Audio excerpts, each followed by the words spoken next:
যে ছবিতে নজর রাখবো এই মুহূর্তে দেখতে পাচ্ছেন তৃণমূল এবং বিজেপি কর্মীদের মধ্যে হাতাহাতি, শান্তনু ঠাকুরের প্রচারে হামলার অভিযোগ, তৃণমূলের বিরুদ্ধে অভিযোগ বিজেপির প্রচার চলাকালীন তৃণমূল বিজেপির সংঘর্ষ, দুই দলের সমর্থকদের মধ্যে বচসা হাতাহাতি। এই মুহূর্তে সেই ছবি রিপাবলিক বাংলায়। এই মুহূর্তে যে ছবি দেখতে পাচ্ছেন নদিয়ায় ছবি দেখতে পাচ্ছেন, নদিয়ার কল্যাণীর ছবি দেখতে পাচ্ছেন। প্রচার চলাকালীন শান্তনু ঠাকুরের প্রচার চলাকালীন প্রচারে হামলার অভিযোগ, তৃণমূলের বিরুদ্ধে অভিযোগ তুলছে বিজেপি। আর এই ঘটনায় শান্তনু ঠাকুর, বনগাঁর বিজেপির প্রার্থী শান্তনু ঠাকুর, তিনি ঠিক কি বলেছেন শুনবো। তৃণমূলের হামলা, তৃণমূলের যে হারমাত্রা, ওরা ভয় পেয়েছে। ওরা জানে কোনোভাবে ওদের পায়ের তলার মাটি থাকছে না, বিশেষ করে বায়সপুর এই এলাকাতে, যে কারণে ওরা আজকে মিছিলের উপরে হামলা করছে। ওদের এই হামলার জবাব দেবে আগামী 20 তারিখে সাধারণ মানুষ। আমরা দেখতে পাচ্ছি শান্তনু ঠাকুর, তিনি বলছেন শাসক দলের পায়ের তলার মাটি নেই, তাই এই ঘটনা ঘটছে। আমরা আরো বিস্তারিত জানার আমাদের সঙ্গে রয়েছেন আমাদের প্রতিনিধি পলাশ। এই মুহূর্তে কি ছবি উঠে আসছে, বিজেপির তরফ থেকে কি অভিযোগ করা হচ্ছে, তৃণমূলের তরফ থেকেই বা কি বলা হচ্ছে? পলাশ। সন্তু, দেখো, পঞ্চম দফা লোকসভার আজকে ছিল শেষ প্রচার। আর এই শেষ প্রচারে সকাল থেকে কল্যাণীর বিভিন্ন অঞ্চলে বাইক র্যালি করার কথা ছিল এই বনগাঁ লোকসভা কেন্দ্রের বিজেপি প্রার্থী শান্তনু ঠাকুরের। আর তার উপরে সেই যে র্যালি, তার উপরেই হামলা হলো।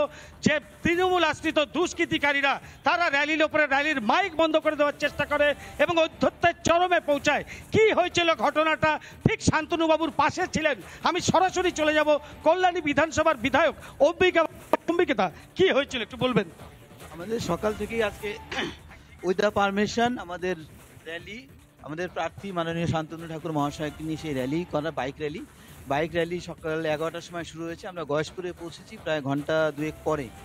ওই বিশাল বড় র্যালি, প্রায় 1000-এর উপরে বাইক, সেই র্যালির উপরে তৃণমূলের কিছু সন্ত্রাস বাহিনী সামনে ফ্রন্টে যারা ছিল প্রচারের ইয়েতে, তাদের উপরে অতর্কিত আক্রমণ করে। তারা বুঝতে পারেনি পেছনে বিশাল বড় র্যালি, তাদের কাছে কোনো খবর এসছে যে এখানে আটকাবি। কারণ কি, আমাদের এই র্যালি দেখে তারা অনুভব করছে যে প্রচুর জনসমর্থন ভারতীয় জনতা পার্টির অলরেডি হয়ে গেছে। এই র্যালিকে যদি না আটকানো যায়, এই র্যালি যেখানে যেখানে দিয়ে যাবে মানুষের মনে বড় সাড়া ফেলবে, মানুষ মনে করবে। সেই জন্য এই র্যালিকে আটকানোর জন্য এরা বারবার চেষ্টা করছে। কিন্তু এইভাবে সন্ত্রাসীদের দিয়ে এদের র্যালি আটকে তারা জিতবে, সেটা কোনোদিনই সম্ভব নয়। আর এরা চাইছে যে জনগণের ভোট দেবে না, তাহলে যেন তেন প্রকারেণ সন্ত্রাস সৃষ্টি করে মানুষের মনে ভয়ের পরিবেশ তৈরি করে, যাতে মানুষ যাতে ভোট দিতে না আসে, এরা এই ধরনের পন্থা অবলম্বন করেছে। আমরা শুনেছি সকালবেলাও কিছু বাড়িতে গিয়ে তারা থ্রেট করে এসেছে। 3-4 জন বাইকার্স এসে একেবারে 2 মিনিটের ভেতরে এসে থ্রেট করে দিয়ে চলে যাচ্ছে, আবার অন্য বাড়িতে যাচ্ছে। যারা নাকি ভারতীয় জনতা পার্টি যারা মোটামুটি সমর্থক, তাদেরকে গিয়ে টার্গেট করছে এইভাবে সন্ত্রাসী করে, যে তারা যেন ভোট কেন্দ্রে ভোট দিতে না যায়। এইভাবে গণতন্ত্রকে এইভাবে আটকানোর চেষ্টা করলে তারা কি পারবে? মমতা ব্যানার্জির সম্পূর্ণ যে মমতা ব্যানার্জির উপরে আস্থা, মানুষের কোনো আস্থা নেই। কারণ উনি একজন দুর্নীতিবাজ, উনি একজন প্রতারক, এবং উনি সন্ত্রাসীদের দিয়ে, এই দুর্নীতিবাজদের দিয়ে উনি পশ্চিমবঙ্গে সত্তায় থাকতে চাইছে, সেটা কোনোদিনই সম্ভব না। আজকের যে আক্রমণ গতকালও কিন্তু হয়েছে, গতকালও যারা নাকি বৃদ্ধ, যারা আসতে পারে না, চলতে পারে না, তাদেরকে ভোট নেওয়ার জন্য, যারা নাকি ভোট গ্রহণ করার জন্য যারা গেছে, অফিসিয়াল যারা গেছে, সেখানেও কিন্তু তারা ভোট লুট করার, ব্যালট লুট করার চেষ্টা করেছে। কিন্তু পরে কেন্দ্রীয় বাহিনীর তিনি অভিযোগ করছেন শাসক দল তৃণমূলের বিরুদ্ধে। শাসক দল তৃণমূলের যারা স্থানীয় নেতা, তারা ঠিক কি বলছেন শুনবো।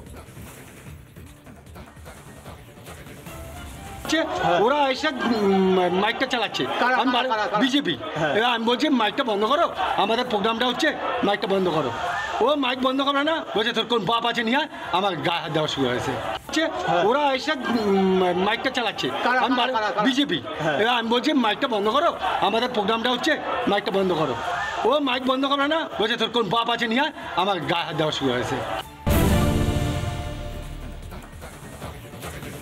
যে ছবিতে নজর রাখবো এই মুহূর্তে দেখতে পাচ্ছেন তৃণমূল এবং বিজেপি কর্মীদের মধ্যে হাতাহাতি, শান্তনু ঠাকুরের প্রচারে হামলার অভিযোগ, তৃণমূলের বিরুদ্ধে অভিযোগ বিজেপির প্রচার চলাকালীন তৃণমূল বিজেপির সংঘর্ষ, দুই দলের সমর্থকদের মধ্যে বচসা হাতাহাতি।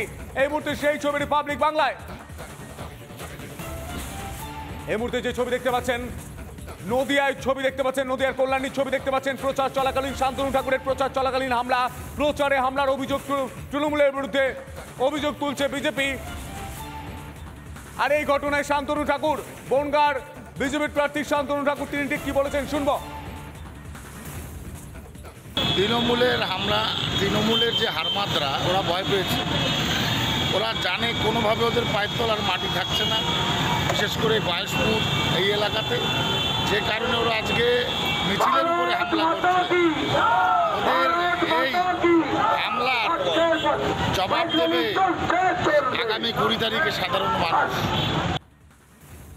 আমরা দেখতে পাচ্ছি শান্তনু ঠাকুর, তিনি বলছেন শাসক দলের পায়ের তলার মাটি নেই, তাই এই ঘটনা ঘটছে। আমরা আরো বিস্তারিত জানার আমাদের সঙ্গে রয়েছেন আমাদের প্রতিনিধি পলাশ। পলাশ, এই মুহূর্তে কি ছবি উঠে আসছে? বিজেপির তরফ থেকে কি অভিযোগ করা হচ্ছে, তৃণমূলের তরফ থেকেই বা কি বলা হচ্ছে? পলাশ। সন্তু, দেখো, পঞ্চম দফা লোকসভার আজকে ছিল শেষ প্রচার। আর এই শেষ প্রচারে সকাল থেকে কল্যাণীর বিভিন্ন অঞ্চলে বাইক র্যালি করার কথা ছিল এই বনগাঁ লোকসভা কেন্দ্রের বিজেপি প্রার্থী শান্তনু ঠাকুরের। আর তার উপরে সেই যে র্যালি, তার উপরে এই হামলা হলো। যে তৃণমূল আশ্রিত দুষ্কৃতিকারীরা তারা র্যালির উপরে, র্যালির মাইক বন্ধ করে দেওয়ার চেষ্টা করে এবং অধ্যত্বের চরমে পৌঁছায়। কি হয়েছিল ঘটনাটা? ঠিক শান্তনুবাবুর পাশে ছিলেন। আমি সরাসরি চলে যাব কল্যাণী বিধানসভার বিধায়ক অম্বিকা। কি হয়েছিল একটু বলবেন? আমাদের সকাল থেকেই আজকে উইথ দ্য পারমিশন আমাদের র্যালি, আমাদের প্রার্থী মাননীয় শান্তনু ঠাকুর মহাশয়কে নিয়ে সেই র্যালি করা, বাইক র্যালি সকাল 11টার সময় শুরু হয়েছে। আমরা গয়েশপুরে পৌঁছেছি প্রায় ঘন্টা দুয়েক পরে। ওই বিশাল বড় র্যালি, প্রায় 1000-এর উপরে বাইক।